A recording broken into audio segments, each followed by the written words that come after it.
Deuxième plat, c'est une souris d'agneau avec une tomate en coque, oignon rouge caramélisé avec ses condiments. Bon, le maître Gims de la cuisine africaine, toujours en poste.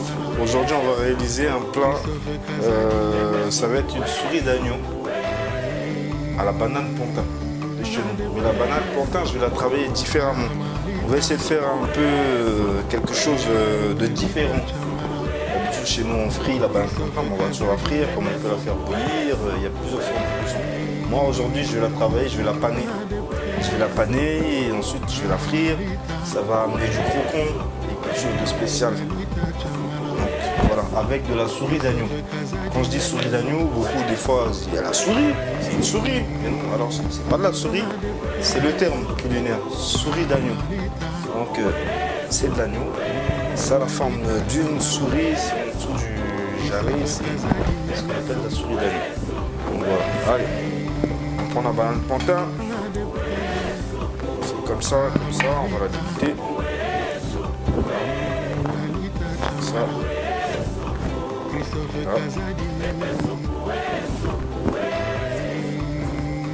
Voilà, on va la paner.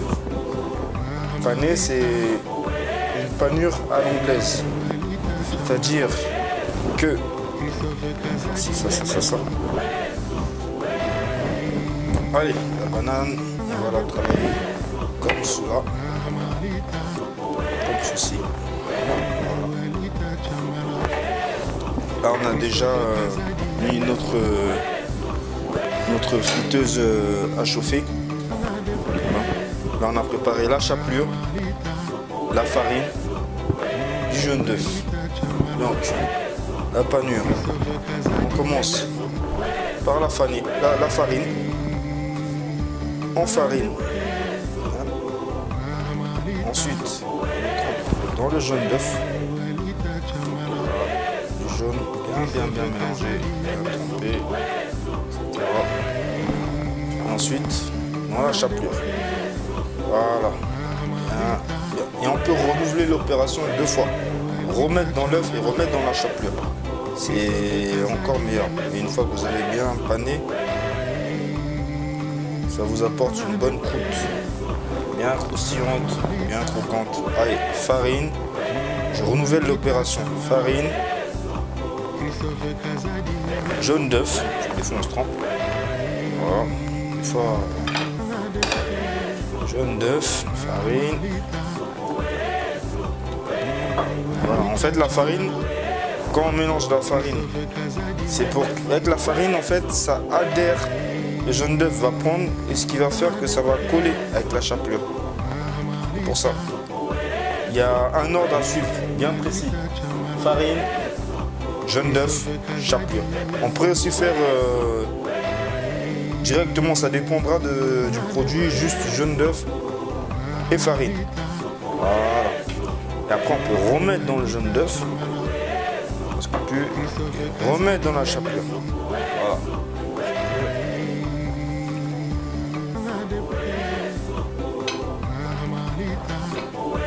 Voilà. Ensuite, notre huile bien chaude. Voilà, petit à petit. Vous voyez la pâte là. Voilà, ça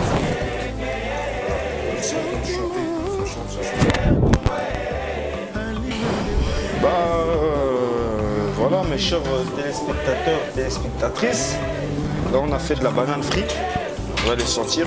Frit et pané plutôt. C'est une première hein, parce que chez nous les Africains, on a tendance à juste à les frire. Moi je les ai panés. J'essaie de les travailler différemment. Voilà. Là, on va faire banane plantain pané au piment d'Espelette, souris d'agneau,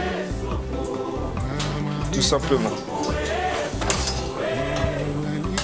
Voilà, maintenant là on va réaliser la sauce qui va aller avec la souris d'agneau qui est là. Souris d'agneau, banane plantain, pané au piment d'Espelette Voilà, on va réaliser une sauce à base d'oignons rouges et de vin rouge. Voilà. Avec du miel caramélisé, une sauce un peu sucrée salée. Voilà, ça c'est les oignons rouges. On émince comme ceci, tranquillement. Voilà.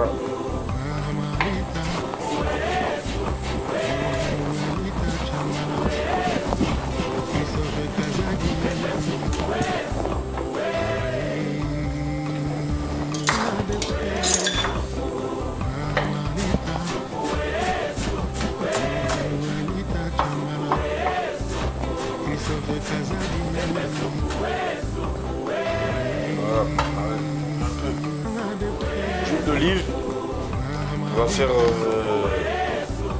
chanter, suer les oignons, chanter, suer, c'est quand ça cuit gentiment et ça rend son eau de végétation. Et suer, c'est quand c'est vraiment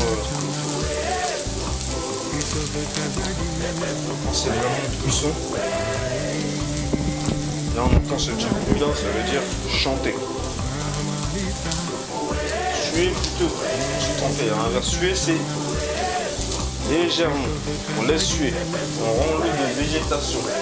Gentiment. L'oignon ne doit pas dorer, ni caraméliser. Quand on les dore avec la puissance, c'est vraiment faire chanter. Voilà. Ça c'est pour faire notre sauce pour la banane plantain panée au piment d'Espelette, voilà, qui est là.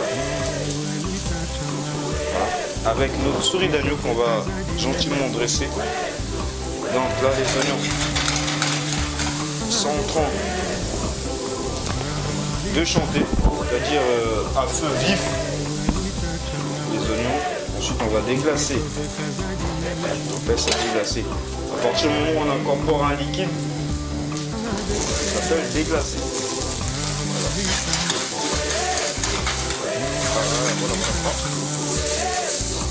On voit bien que les oignons ils sont bien caramélisés. Voilà. Et vin rouge, banal. La chair c'est justement pour la cuisine. On déglace. Voilà. Ça chante. Ça chante. Voilà. On va rajouter un peu de tomate. Ça c'était de la tomate. C'est une autre variété de tomate en fait. On a mis une tomate. Petite tomate. Ça c'est la tomate Roma. C'est plus sucré que la première tomate que j'ai mis. C'est pour couper un peu l'acidité du vin rouge. On va mettre un petit chou à sucre. Voilà. On va mettre du sucre blanc, mais le meilleur ce serait du sucre roux. Et on va mettre du sucre roux. C'est meilleur. Voilà. C'est ce qu'on appelle du sucre roux, sucre cassonade.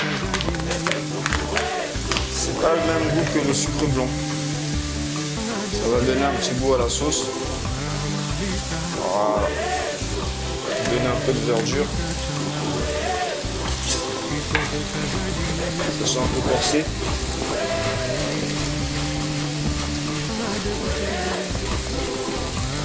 Allez, pas trop haché. Juste le tailler comme il faut. Pour qu'il y ait de la mâche. Toujours qu'il y ait de la mâche. Pas écraser les herbes. Ou juste les hacher comme il se doit. Parce qu'une bonne viande ou un bon poisson doit toujours être accompagné d'une bonne sauce. Là en fait on dilue le jus d'agneau dans de l'eau. Alors on ne peut pas le mettre comme ça à chaud, sinon ça va faire des grumeaux. Et là, dès que vous plongez dans tout ça, voilà. Voilà, tout de suite ça change, vous voyez. On laisse réduire. Voilà, au fur et à mesure. Voilà, vous voyez. Voilà. Et toutes les saveurs, tous les goûts vont se concentrer dans la viande. Et vice versa. Il y a un échange entre la viande et la sauce. Entre le solide et le liquide. Voilà. Toujours, la sauce ne doit pas être trop liquide, trop épaisse. Voilà. Comme ça. Elle doit s'écouler. Voilà. Elle doit être sirupeuse. Voilà. Je vais faire du bourrache, mais j'en ai pas. C'est rouge, vert, jaune. Ça donne beaucoup de couleurs. Donc nous, on va se contenter de ce qu'on a. Du persil. Voilà. On fait une petite incision. On va venir comme ça. Et voilà, un petit coup. Voilà. Toujours l'assiette nickel. Et voilà comment j'ai réalisé mon plat.